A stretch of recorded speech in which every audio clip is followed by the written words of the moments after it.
Alrighty. So the first thing I would do is to put a little bit of the Provisc if it's Dr. Parsons, because he uses the Viscout and Provisc combo. Dr. Ellis will only use the Helon or Helon GV, either or, and usually that one comes with a lot more of the viscous in there. These two are usually pretty slim, so like the Viscout and the Provisc, there's not a lot to play with in there. So at this point in the surgery, he's already used the Viscout. He's already filled up the eye and done that one already, so he won't need any more. So if there is anything left, like if he was nice and left you a little something, you can use that to load the lens. Otherwise, you'll probably have to use the Provisc, especially if they have a larger eye. Alright, let's see here.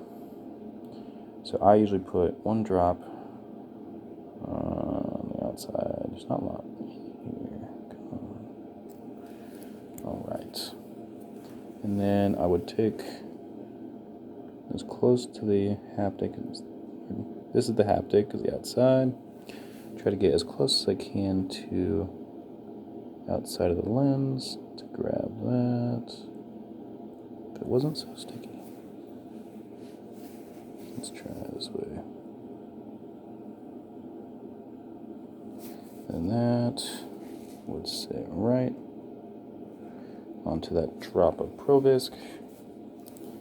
And I like to put another drop on top, just so it's covered on top and bottom.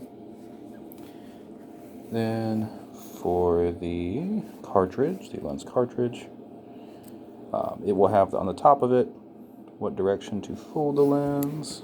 Should look like a Z, not an S. S is for stupid. There it is.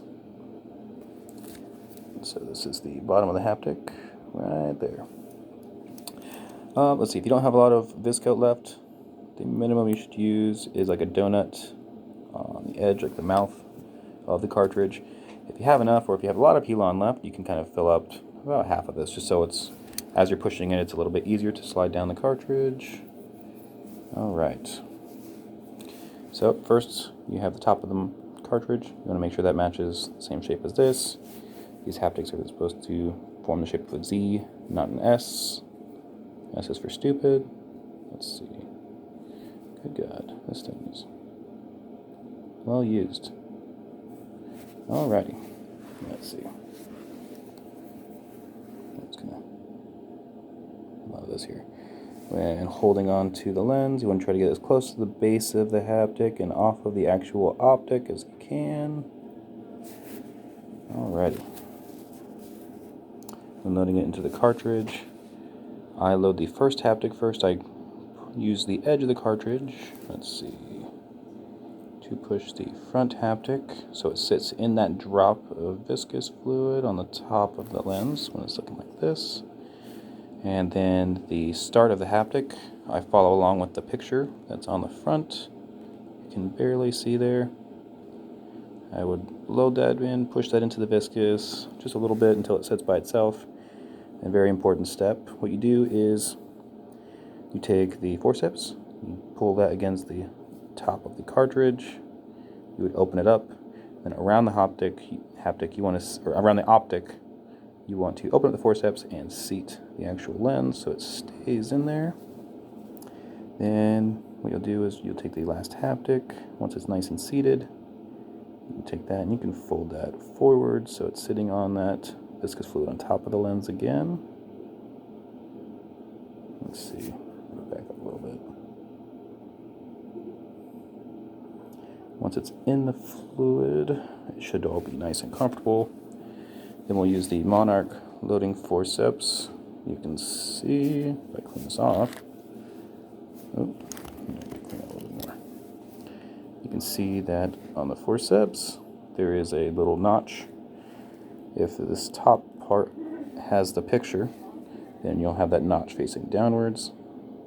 So that way you can just follow the lens all the way through. And that should keep it seated and keep it pushed all the way to the edge until it's almost ready to be pushed into the final cone of that cartridge.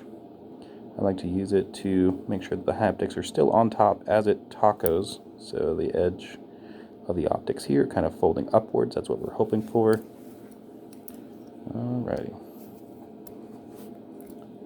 We'll put this, and it will pop right into the front, so the wings of this cartridge will go right there. Hard to hear.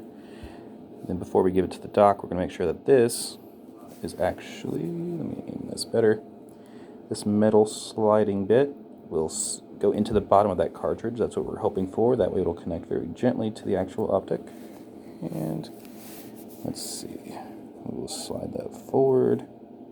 And you should be able to see it move very slightly, so you can actually set it. And if it actually pushes the whole lens and it starts to toggle even more and it goes into the cone, that means you've actually made contact. If you didn't seat the lens earlier, then this could slide under and scratch the haptic right in the center, which is not fun. This is as far as it will push before I have to start rotating the threads on the end, so I'll start rotating that. And we usually just do 1 or 2 spins just so it gets to the top, just so this is locked in, so we can't pull this.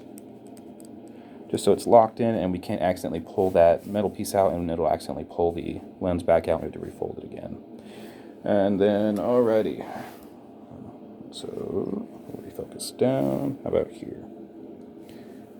We'll have the actual, oh, no VSS, yep, that's okay. Alright, the goal for this is when the doctor puts it into the eyeball, it should untaco. It should still have that Z formation. And add another bottle here.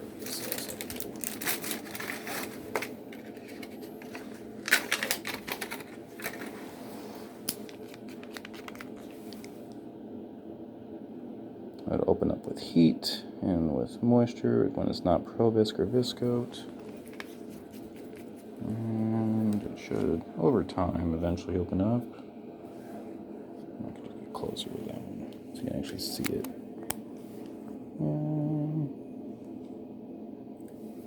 Let's see, it's starting to open.